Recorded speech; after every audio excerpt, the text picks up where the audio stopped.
Bonsoir à tous. C'est leur mois, c'est notre mois, mais c'est mal parti. Elle parle, mais elle rime toujours avec agression et violence. La plume veut tout simplement être trempée dans l'encre noire, mais ce qui sointe, c'est du rouge. Rouge, mais pas silence. On en parle aujourd'hui, la plume au féminin. Quel combat au pluriel et quel plateau. Deux grandes royales sur scène. Nous les accueillons dans votre émission Belle Ligne. Ndeye Nogaye Babel Sow. En passant, Madame Niass, bonsoir et bienvenue. C'est un plaisir de vous revoir, d'échanger avec vous. Un plaisir partagé, vraiment. C'est vrai que notre émission passée était... J'avais adoré, vraiment. Et forcément moi. Elles sont là, elles prennent le micro, elles sont les reines de ce plateau. Rabi Seydou Diallo en passant, Madame Kane, bonsoir et bienvenue. Bonsoir, Papa Lunsa. C'est un plaisir également d'échanger avec vous pour la première fois. Exactement. Un rendez-vous attendu de ma part, mais concrétisé en ce mois de mars. Je suis ravie de partager aussi ce plateau avec cette si belle dame et âme, Ndeye Nogaye. Enfin, allez-y, hein. Bon, vous pouvez partager, c'est votre... Oui, vraiment, c'est... Je pense qu'on s'est dit de belles choses. Et moi, déjà, j'ai un coup de cœur pour les écrivaines parce qu'elles osent publier. En plus, voilà, je pense au travers de nos discussions, aussi intérieurement qu'extérieurement, vraiment, c'est un honneur de partager aussi ce plateau avec vous. Et rassurez-vous, le féminin l'emporte sur le masculin sur ce plateau. Elle est juriste, hein, fondatrice de Babel Idéologie, des idées au cœur de l'Afrique. Elle est sociologue, écrivaine également, Rabi Seydou Diallo. Elle sort son premier roman, Saison de femmes, roman qu'elle a entre sa main. Nous commençons avec vous, Madame la sociologue. Aujourd'hui, on parle du mois de mars, du mois des femmes. C'est une répétition qui commence même à être ennuyante pour certains. Mais est-ce qu'il y a toujours une symbolique derrière ce mois, derrière cette date? Le mois de mars, la symbolique, la date du 8 mars. Alors, effectivement, on peut dire que c'est finalement devenu une journée galvaudée. Donc, on y met un peu tout et n'importe quoi. Beaucoup de folklore. On oublie que c'est plutôt, le 8 mars, c'est plutôt la journée internationale des droits des femmes. Donc, c'est un moment de réflexion, un moment pour s'organiser ensemble, réfléchir sur les combats à mener, les combats utiles à mener, les combats fertiles aussi qu'il nous faudrait mener au lieu de nous regarder, de nous mirer, de nous trouver belles et puis d'applaudir parce qu'on aura eu notre mois de mars où la lumière serait sur nous. Donc effectivement, il y a énormément de symbolique derrière ce mois de mars réservé aux femmes. Mais encore faudrait-il que les femmes en soient conscientes et qu'elles se regroupent, qu'elles se saignent les reins et qu'elles combattent ensemble pour un monde meilleur pour elles. Il faut que le fond soit plus important que la forme, c'est ça? Alors oui, carrément. Parce que surtout dans nos pays, alors moi je ne fête pas le 8 mars, je fête plutôt le 7 mars. Ouais. Mais je me dis... Femmes de nerfs, c'est ça? Oui, ouais. Je me dis que heureusement que bon, c'est juste 24 heures de différence. Mais oui, je pense que le mois de mars devrait plus... dans le mois de mars, on devrait plus s'interroger par rapport à toutes ces incompréhensions qui existent, notamment dans le code de la famille, à tous ces droits-là qui normalement sont logiques, qui normalement doivent découler du bon sens et qui malheureusement ne le sont pas. Moi je pense que ça ne doit pas être une fête comme on le dit, mais ça doit être un rappel. Ça doit être un mois de questionnement, un mois d'interrogation et qu'on doit pouvoir durant ce mois-là poser les bons débats, se poser les bonnes questions. Et non, je pense qu'on n'est pas encore au stade, que ce soit en Afrique, que ce soit dans d'autres continents, au stade de fêter quoi que ce soit, nous les femmes. Moi, je pense qu'on est au contraire à un stade où il faut récupérer certaines choses pour certains continents et où il faut aller vers l'acquisition de nouveaux droits pour d'autres. Exactement. Donc, plus d'acquis, de droit que de fait d'appeler les deux interlocutrices. Et la plume dans tout cela, vous êtes écrivaine, est-ce qu'il y a un rôle spécial que l'écrivaine peut jouer dans ce mois-là ou dans ces dates symboliques? Alors effectivement, tout cas, pour ma part, ma plume, c'est aussi le moyen que j'ai trouvé pour mener des combats et laisser des traces. Voilà. Donc, à travers ma plume, j'essaie de parler de mon vécu de femme. Mais aussi des différences. Par curiosité, c'est quoi votre vécu de femme? Par curiosité. Mon vécu de femme, ça commence à la naissance. Donc, naître fille dans une société sénégalaise où il est mieux vu que voilà, de naître garçon. Il y a un peu moins de 50 ans, on va dire. Je ne vais pas dire mon âge exact. Ça a évolué, oui. Voilà, ça a évolué, exactement. Donc, et grandir dans un milieu principalement féminin. Heureusement que j'ai eu les parents que j'ai eus, parce que ma maman, comme elle l'a dit, elle n'a pas éduqué ses 7 filles, machallah, pour devenir plus tard des femmes à la sénégalaise, mais pour être des êtres utiles, des citoyennes utiles. Femme à la sénégalaise. Exactement. C'est quoi? Femme à la sénégalaise, c'est la fille sur qui pèsent énormément de préjugés sociaux. Pourquoi il faudrait être belle? Pourquoi il faudrait ne pas faire de longues études pour pouvoir espérer avoir un mari à la hauteur? Pourquoi il faudrait se taire plutôt que de dire ces interrogations, poser ces questions et réfléchir sur le pourquoi c'est comme ça et pas d'une autre manière. En tout cas, c'est tout un ensemble de carcans, d'ornières que l'on met aux jeunes filles, aux petites filles, aux jeunes filles et aux femmes finalement qui deviennent totalement ou généralement soumises à ces dictats du patriarcat qu'il faut évidemment casser. Vous subissez ça? Il y a une spécialité et spécificité d'être une femme sénégalaise. Il y a un regard, il y a un cliché, une perception. Ah, bien sûr, bien sûr. Bon, alors, sénégalaise même, c'est réducteur. Être femme tout court, être femme noire, être femme africaine. Bon, au XXIe siècle, contextualisons, parce que bon, avant en Afrique, c'était différent. Mais actuellement, pour avoir dirigé des mouvements de contestation au niveau national et international, je vous dis que oui. Alors ça, c'est évident, c'est un vécu quotidien. Et moi, je pense que c'est dû à énormément de choses. Les causes sont là. On peut en parler, on peut en discuter, mais pour aller vite, on pourrait peut-être un peu s'attarder sur les conséquences. Parce que comment pouvez-vous comprendre qu'un peuple qui veut évoluer, disons, se mette à dos 50% ou un peu plus de sa population? Parce que les femmes représentent, ne serait-ce que statistiquement parlant, prenons les sentiments, mettons ça dans une boîte, mais ne serait-ce que statistiquement parlant, si la société, je ne vais pas dire les hommes, ça fait cliché, mais si la société se rendait compte de ce pouvoir-là, de cette capacité-là que la femme a et dont elle pourrait bénéficier, mais je pense qu'on aurait dépassé ce stade et dans tous les domaines. Parlons de ce contexte. On est dans un contexte électoral. Femme présidente, par exemple, vous y croyez? Ah oui, totalement. Vous y croyez? Totalement. Par principe ou vous y croyez? J'y crois par principe et pour avoir observé aussi les hommes au pouvoir, j'y crois fermement, encore plus aujourd'hui. En tout cas, il y a une seule carte à jouer, c'est Anta Babacar Ngom. Vous croyez qu'au Sénégal, le Sénégal serait éligible à élire une femme présidente? Vous avez énuméré les obstacles qui sont sur le schéma de ces femmes-là. Alors, en l'état des choses, toutes choses étant égales par ailleurs, comme diraient les mathématiciens, je ne le crois pas. Je ne crois pas que nous soyons une société prête en 2024 à élire une femme présidente. Ça, c'est clair. D'ailleurs, je ne sais même pas pourquoi. Comment on appellerait son mari?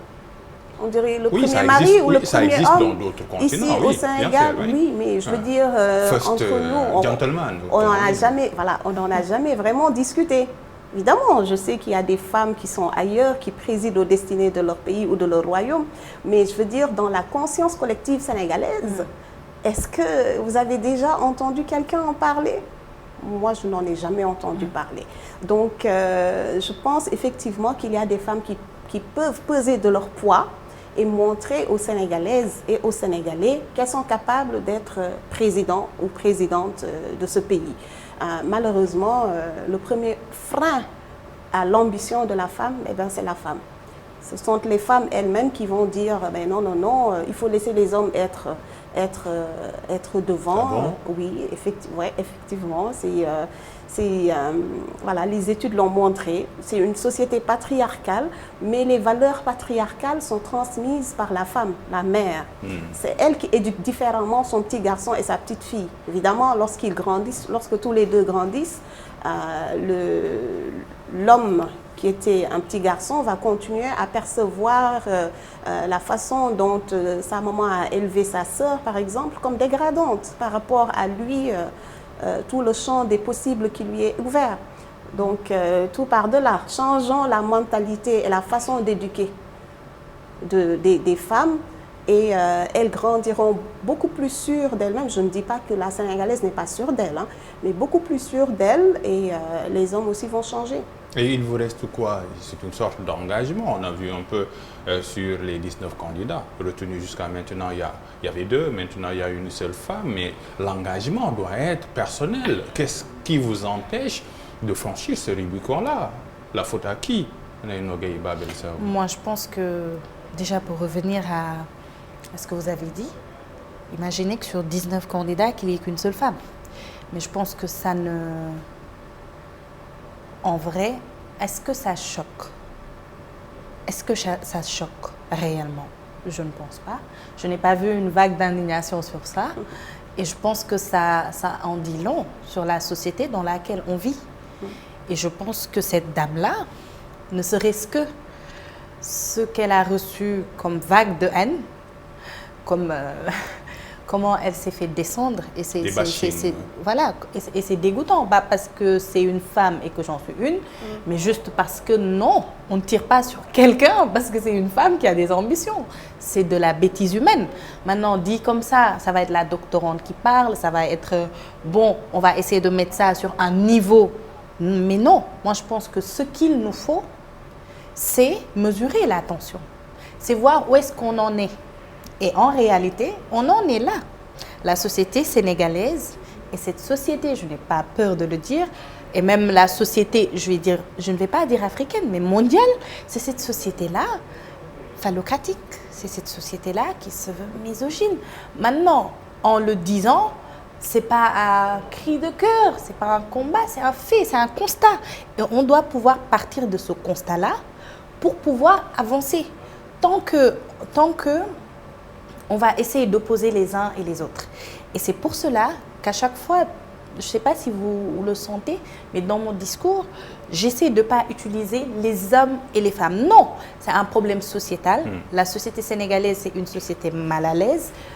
Et ça, c'est un problème sociétal qu'on doit pouvoir régler ensemble. Comment? En se référant à nos origines, en se référant à comment l'Afrique, en ayant un système matriarcal, a pu créer cette société dont tout le monde rêve, mais pourquoi changer une équipe qui gagne? C'est ça la grande question. Qui l'a changé? Oui. Alors, je suis désolée de contredire non, ma allez-y. sœur, Moi, je suis très content. Mais je fais partie de ceux et celles qui croient que l'Afrique d'avant, elle n'était pas meilleure que celle de maintenant, et elle ne sera certainement pas plus belle que celle que nous allons construire ensemble. Je suis toujours un peu, voilà, je bouge un peu sur ma chaise. Mais il y a des arguments pour élucider ce que vous venez de dire. Oui, oui, bien sûr, mais les faits historiques sont là. À quel moment de l'histoire il a été dit que les femmes étaient, voilà... Bon, il y avait des sociétés matriarcales. Si on prend le Wallon, les sociétés matriarcales n'ont oui. pas changé le fait que la pénibilité des tâches domestiques était quand même le lot des femmes. Ça n'a jamais été le lot des hommes. Vous voyez? Donc, il y a quand même... J'ai l'impression que nous allons beaucoup regretter ce que nous ne savons pas, alors que nous devrions plutôt nous pencher sur comment construire ce qui va arriver.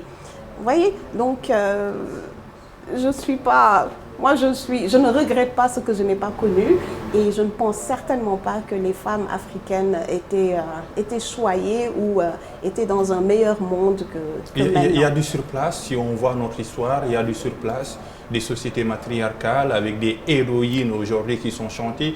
Et aujourd'hui, il y a une différence. Il y a une dégringolade. Il y a une dégringolade.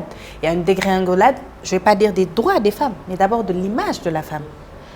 Quand on parle de Amina Dazaria, essayez juste de faire un focus sur Amina Dazaria et essayons de contextualiser la place, la vision qui a été donnée à cette femme-là, par exemple, aux élections présidentielles dont on vient de parler.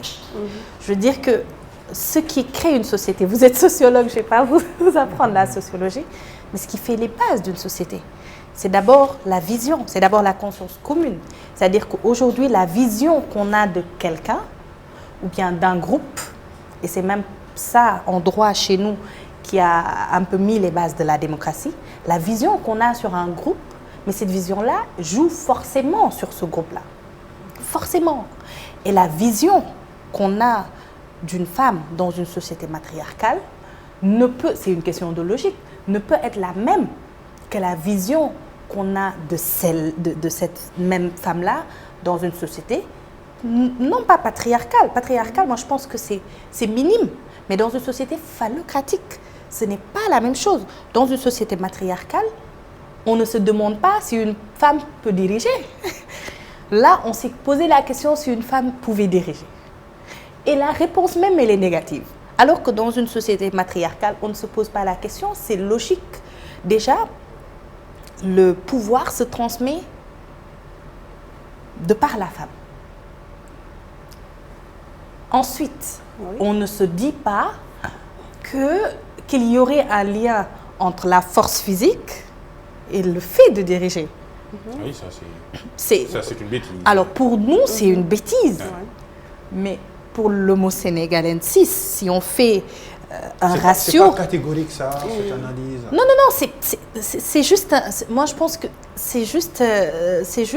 c'est pas partisan. Mais parfois, les places, ça s'arrache. C'est factuel. Parfois, les places, ça s'arrache. Oui, mais le problème, c'est qu'il y a des escaliers et des... Mais il y a des escaliers et il y a des ascenseurs. Je veux dire, si moi, je dois faire le linge, nettoyer la maison, être prête. Et c'est quoi être prête? C'est quoi être prête? C'est quoi être prête pour un homme et c'est quoi être prête pour une femme? C'est quoi s'apprêter? Je veux dire qu'aujourd'hui, quand on demande à un homme juste de se brosser les dents et qu'on demande à une femme d'être... voilà, je pense que l'image est là. L'image est là. Et moi, je pense que c'est aux femmes quand même de faire des choix et de pouvoir les assumer. Si on pense qu'une femme carriériste ne peut pas être une femme d'intérieur, laissons les gens penser. Essayons de nous organiser et agissons, même si je pense que pour aller vite, on devrait aller vers une reconstruction sociétale. On devrait vraiment aller dans ça.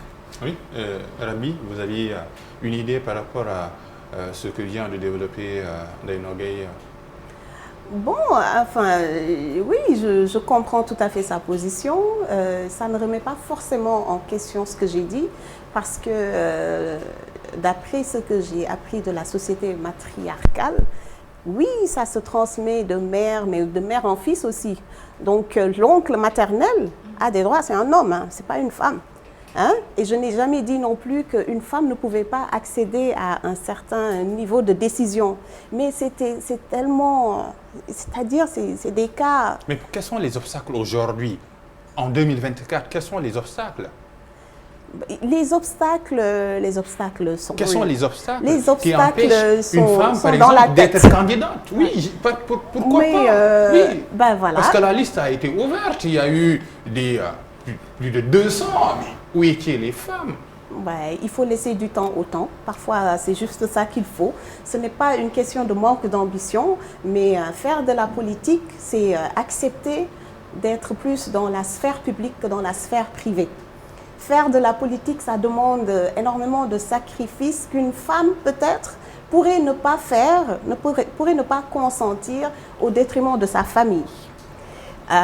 Donc, il y a énormément d'obstacles psychologiques, à côté des obstacles aussi sociaux qui peuvent être vus et relayés. Donc, c'est un ensemble d'éléments qui font que la femme va vouloir non pas être dans l'ombre, mais disons, même si son ambition était d'être dans l'ombre, c'est de mettre la lumière sur quelque chose. Donc, comme on dit, hein, la lampe qui éclaire, elle est dans l'ombre. Donc, ça ne veut pas dire qu'elle n'a pas la sensibilité nécessaire ou l'envie de participer de façon concrète à l'édification de sa société, mais c'est juste qu'à un moment donné de sa vie, elle a des choix à faire.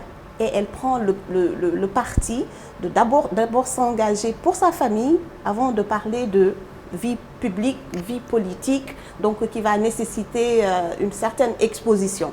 Donc, je pense que le cas Anta Babacar Ngom est très intéressant parce qu'elle entame à peine la quarantaine et elle a accepté de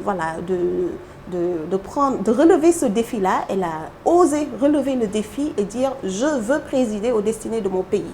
Bon, sa candidature, je ne la maîtrise pas trop, mais l'acte qu'elle a posé est un acte très fort, aussi bien lorsqu'il s'agit de Madame Rose Wardini aussi. Bon, donc c'est quand même deux femmes qui ont pu passer entre les mailles du parrainage. On écoute les discours, on a hâte d'entendre ce que les femmes, en tout cas Anta Babacar Ngom en l'occurrence qui représente cette année électorale, si vraiment élection il y a, la voix féminine qui va certainement donner le change. Il y a le privé, il y a le public, Rabi vient de le dire. Est-ce que le privé est politique? Par exemple, est-ce que le privé... Non. Moi je me dis, ne nous voilons pas la face. De facto, physiquement, il y a des défis auxquels les femmes sont confrontées, dont les hommes n'y sont pas. C'est ça la réalité. Il faut aussi que nous, les femmes, nous comprenions qu'il ne peut y avoir d'égalité entre nous et les hommes. Nous ne sommes pas égaux. Et je ne pense même pas, je ne prétends pas lire les pensées du Créateur, mais je ne pense même pas que c'était le projet de Dieu de créer deux êtres différents égaux. Non. C'est ma logique. Maintenant, le souci à mon niveau, c'est que la femme doit d'abord prendre conscience de ça. Dieu n'a pas donné à l'homme la responsabilité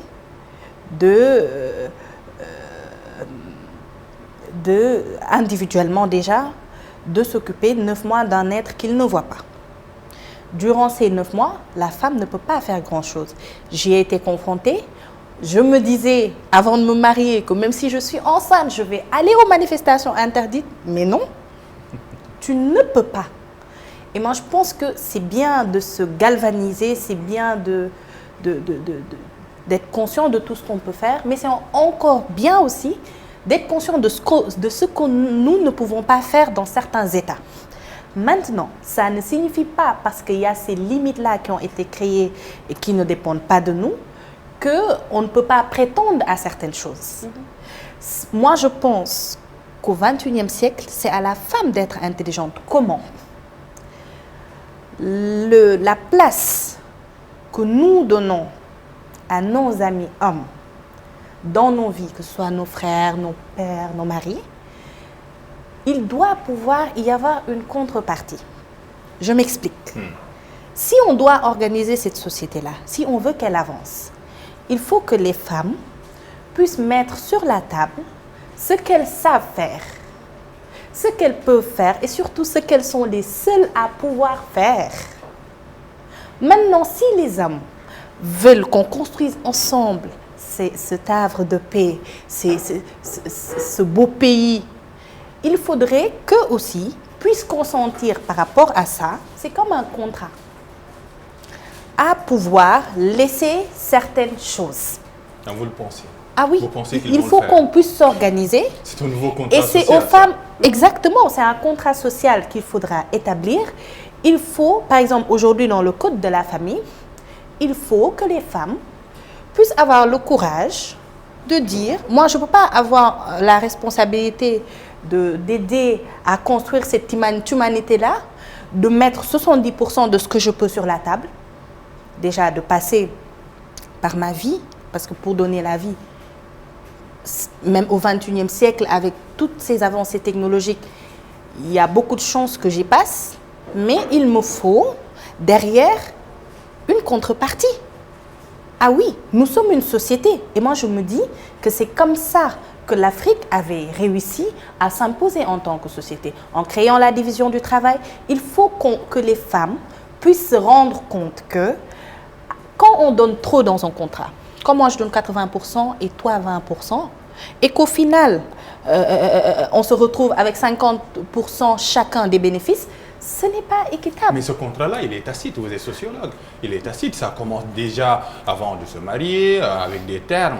J'aime bien Ken Bougour qui utilise des terminologies, CI, Mourle, etc. Ce sont des champs où on obstrue un peu la visibilité. C'est un contrat tacite qu'on ne dit pas, qu'on n'écrit pas, mais ces contrats-là résistent au temps, c'est-à-dire cette dépendance-là, même s'il y a 80% et 20%, mais attention, les fruits peuvent être partagés d'une manière inéquitable, par exemple. Oui, effectivement. Mais vous me permettrez de rebondir sur ce que Ndeye Ndogaye a dit tout à l'heure concernant les projets de Dieu. J'espère que les imams ne vont pas nous censurer en disant que, oh, encore une femme qui raconte n'importe quoi sur la religion.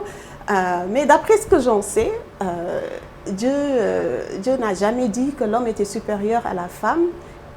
Évidemment, il n'a pas dit non plus que la femme était supérieure à l'homme, mais il a quand même fait en sorte que les deux se sentent complémentaires. L'un ne peut pas aller sans l'autre, et moi je donne toujours cette image de l'être humain qui est symbolisée par une pièce de monnaie.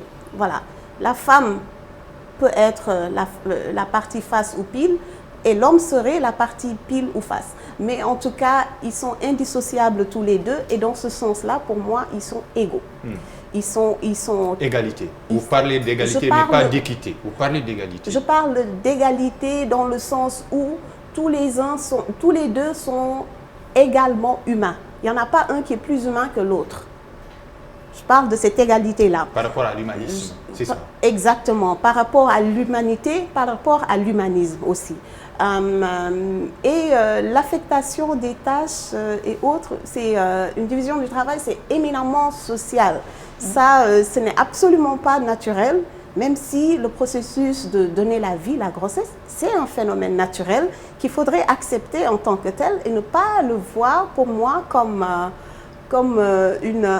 frein. En tout cas, moi, j'ai fait 4 grossesses, dont une grossesse gemellaire, et au contraire, ça a beaucoup cogité pendant ces moments-là. Je pense que c'est ça qui nous permet aussi de déconstruire certaines choses. Lorsqu'il nous arrive une chose, lorsque une femme tombe enceinte pour la première fois et qu'elle pensait d'une certaine manière, effectivement, c'est une formidable expérience que de vivre la grossesse plutôt que de la subir et de sortir de ce cliché que cette femme, moi, jigéen bu warul, comme on dit en Wolof. C'est ce que l'on dit. Exactement. Et ouais, c'est ce que les Wolofs disent.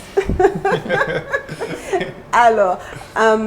et les Poulards, ils disent quoi? Les Halpulaars, ils disent, enfin, si je devrais traduire ça, c'est une femme qui a un ballot de linge. Voilà. Ah. Exactement. L'image, ouais. L'image, voilà, c'est un peu plus proche de ëmb en fait, en Wolof. Mais pas Wanulor ou Jigéen bu warul, tout ce qui pourrait créer voilà, un cri d'horreur.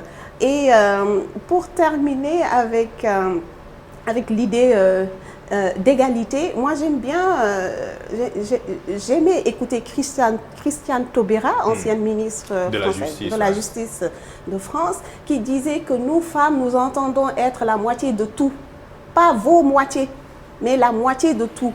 Surtout au niveau des instances de décision. Lorsqu'il y a des hommes qui sont là, il faut que des femmes aussi soient là de façon égalitaire parce qu'elles sont les mieux aptes à parler de leurs problèmes, de leurs combats et de leurs objectifs, de leurs ambitions et non pas le contraire. Il y a aussi une autre image qui m'a beaucoup frappée, c'est celle de la signature de la loi portant sur l'avortement, hein, signée par interruption IVG, volontaire voilà, de grossesse, par qui est Donald passée. Trump à l'époque. Non, mais je parle des Ah oui, États-Unis. ok, des États-Unis. Et mais il n'y avait que des hommes quoi dans la pièce. Il n'y avait que des hommes. C'est voilà, c'est des images comme ça qui montrent que finalement, est-ce que nous sommes de façon universelle, hein, est-ce que les hommes comprennent les femmes? Est-ce que les femmes savent se faire comprendre, savent se faire entendre? Et finalement, est-ce que nous ne sommes pas dans une galère qu'il est très difficile de d'amener à bon port? Le mot dialogue est en poupe, dialogue de sourds entre les deux entités ou pas? Non, moi je pense que le problème, ce ne sont pas les questionnements, mais c'est les manières dont ces questions-là sont posées. Moi je pense que le problème, c'est plus un problème de communication qu'un problème de raison. Et la manière de communiquer dernièrement en Afrique des femmes a beaucoup joué dans ça. Moi, je pense que dans le bon sens ou dans le dans mauvais le sens? mauvais sens. Moi, je pense qu'on s'est tiré toute seule des balles dans le pied. Pourquoi? Vous avez des exemples? Parce que on a essayé de reproduire un modèle qui ne nous concerne. Non, parce que je sais que bon, je vais pas rentrer dans ce débat, mais on a essayé de. C'est comme aujourd'hui, si des médecins essayaient de reproduire des procédés du paludisme pour traiter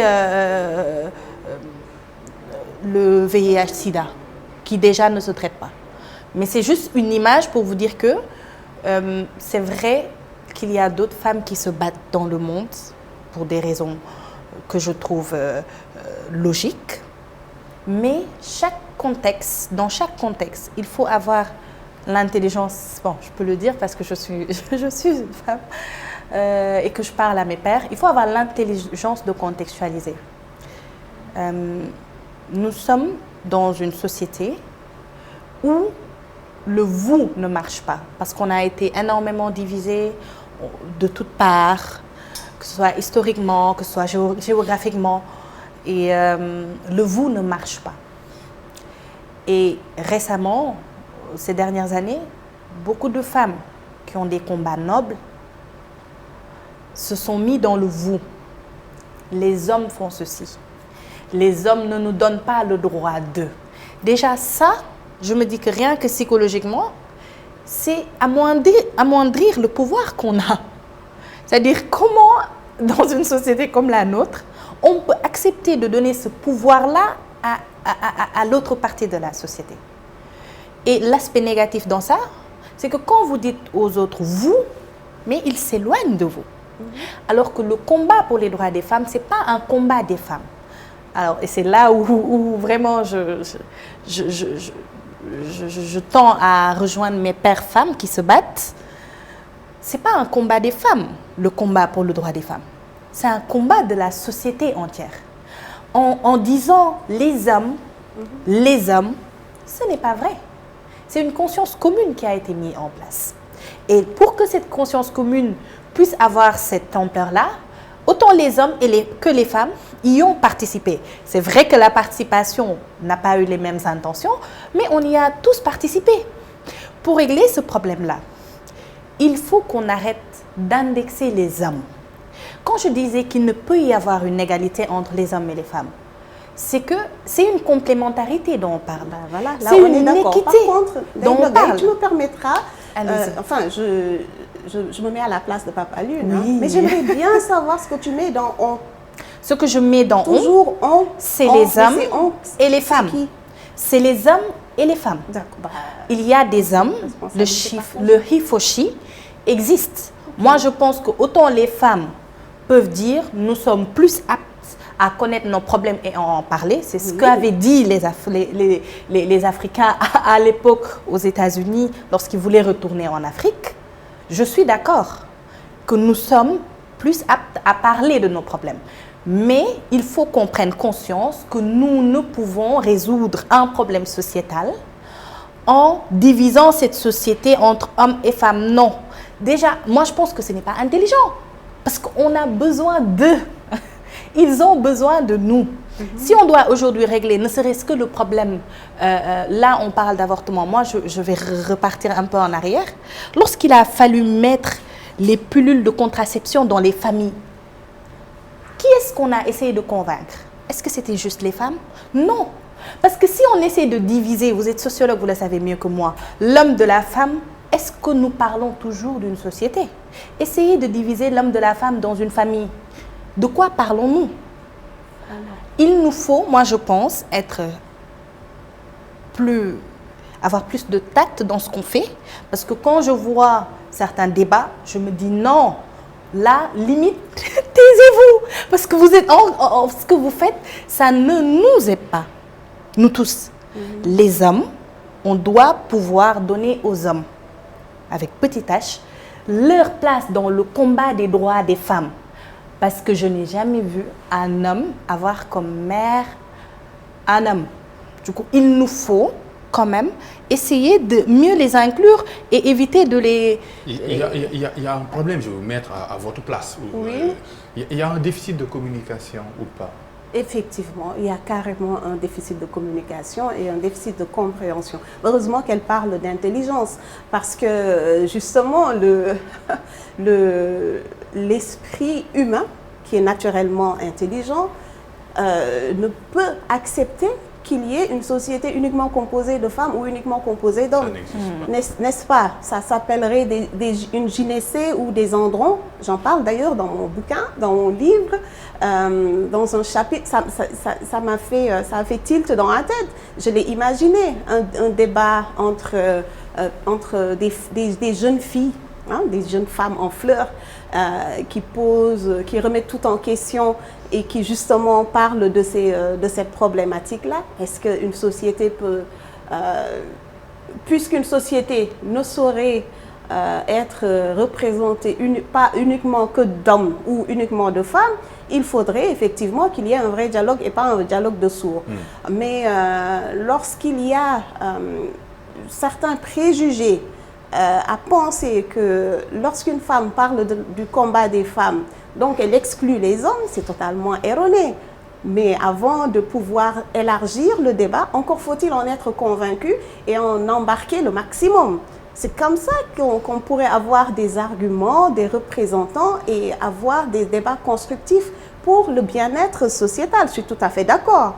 Une société avec seulement des hommes, ça ne fonctionne pas.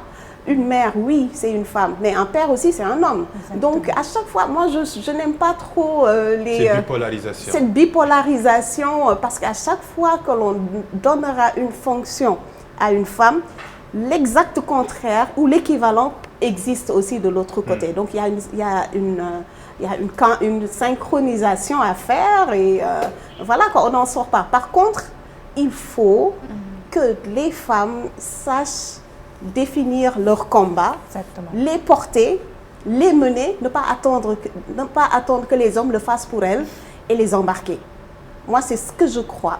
Voilà. Donc, et vous parliez tout à l'heure du code de la famille. Il y a l'article, je pense, 196, si je ne me trompe, qui refuse le droit de rechercher la paternité de son enfant à une femme. C'est une aberration.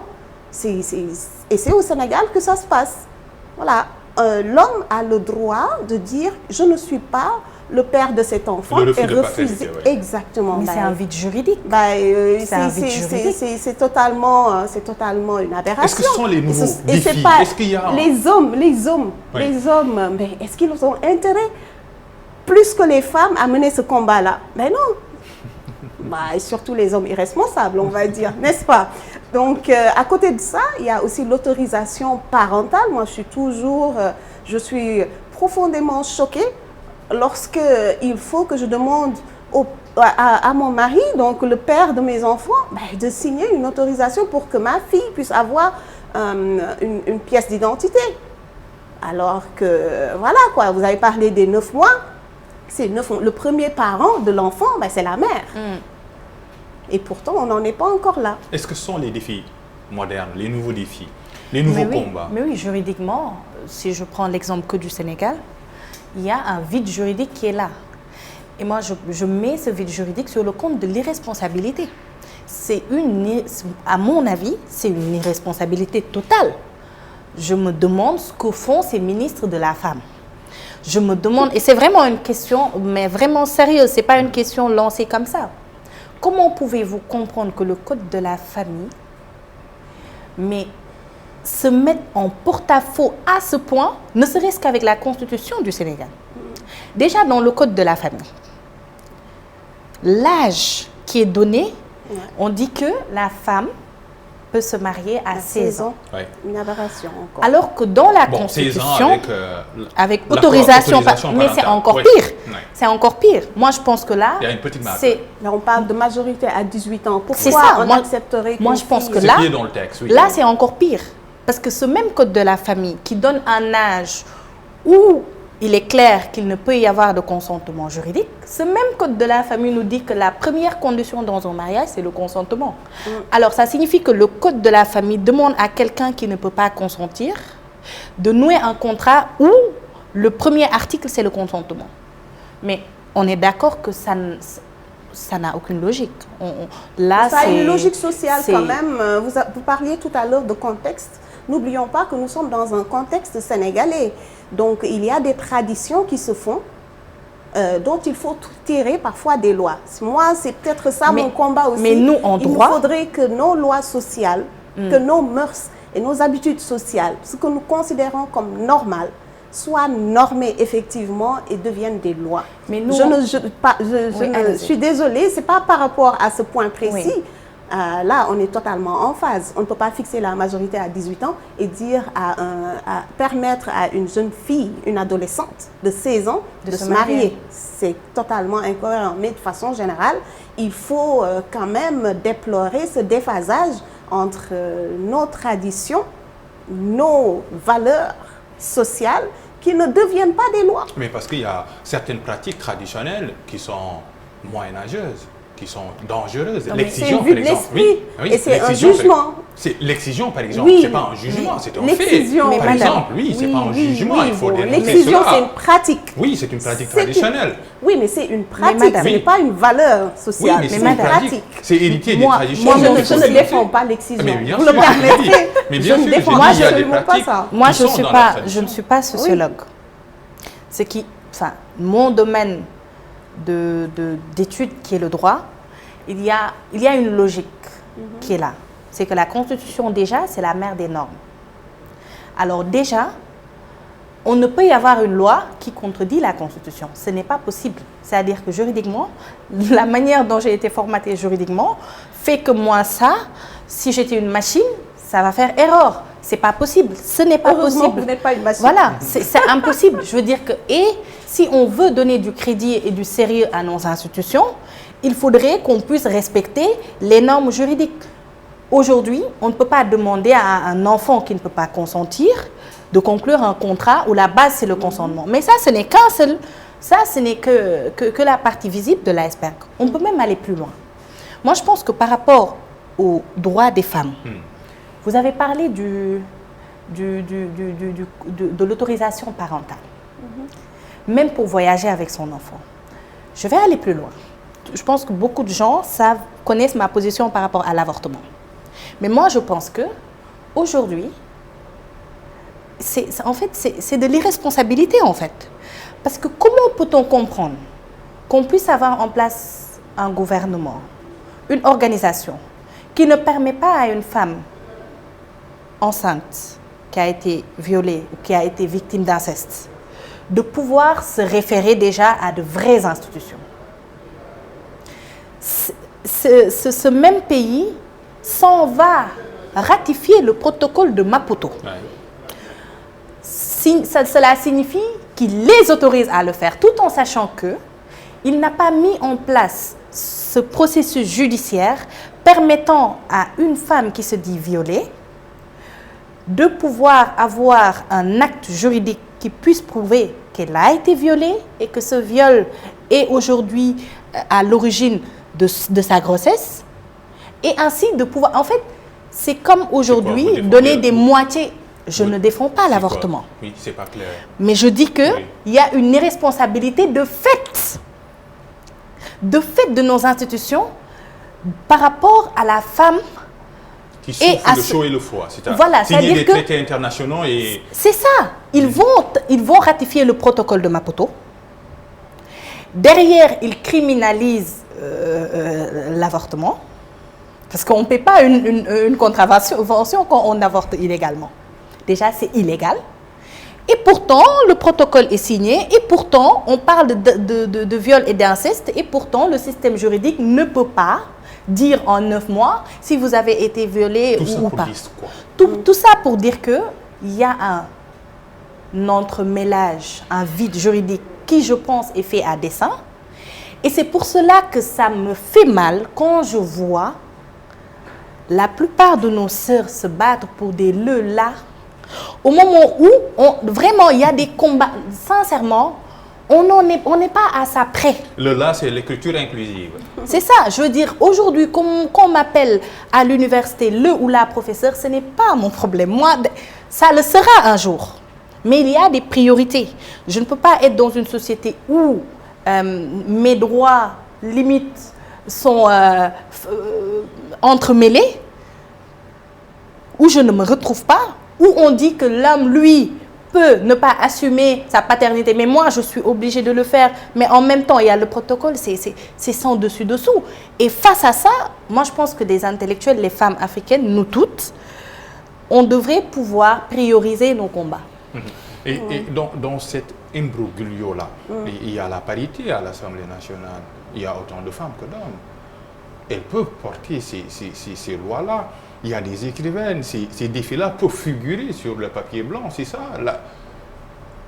Le combat peut être mené. C'est possible. Je veux dire, c'est possible. C'est possible. Ah, mais c'est totalement possible. Oui, c'est ça. D'ailleurs, je suis tellement convaincue que c'est possible. Ensemble, les femmes peuvent faire changer les choses, que j'ai mis en place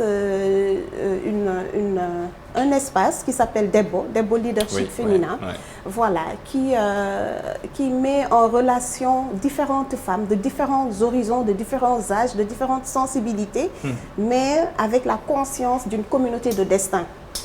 Il nous faut, comme je l'ai dit à l'entame de l'émission, que nous, femmes, nous nous retrouvions pour penser nos blessures, c'est vrai, parce que nous avons des blessures sociales, physiques, psychologiques, etc., qui nous viennent des hommes, qui nous viennent aussi des femmes, et qui nous viennent de la société de façon générale, lorsque hommes et femmes s'entendent sur ce qui peut faire le plus mal à la femme, par exemple.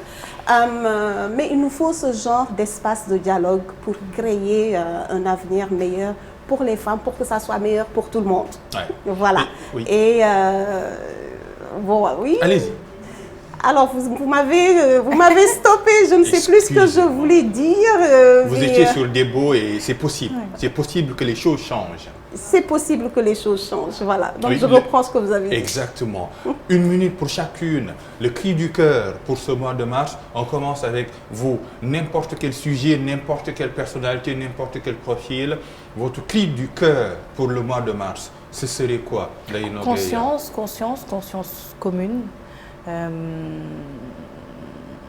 Arrêt de division, de dislocation, ça ne sert à rien. Conscience commune, sociétale et reconstruction sociétale sénégalaise, africaine, c'est possible. Avec le féminisme ou pas? Non. Cri du cœur.